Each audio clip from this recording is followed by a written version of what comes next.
Ce soir, nous recevons Nicolas Destendorf. Je crois qu'il y en a qui le connaissent, je l'espère. Alors, sa rentrée littéraire sont les fidélités successives. C'est l'histoire d'un type de 18 ans qui est élevé, coupé du monde, dans une île anglo-normande, dont sa famille en fait est propriétaire, donc il est seigneur.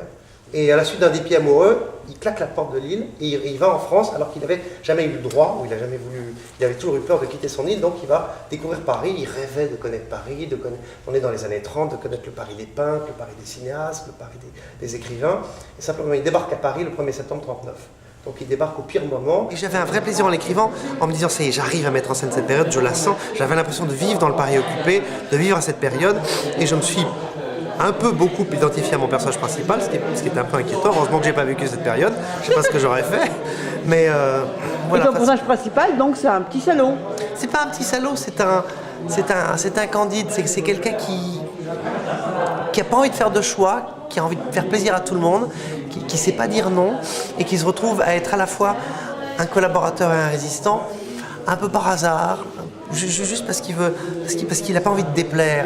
Il est terrifié à l'idée de déplaire, à l'idée que les gens le trouvent antipathique. Il a un besoin perpétuel de séduire, de faire fonctionner son charme.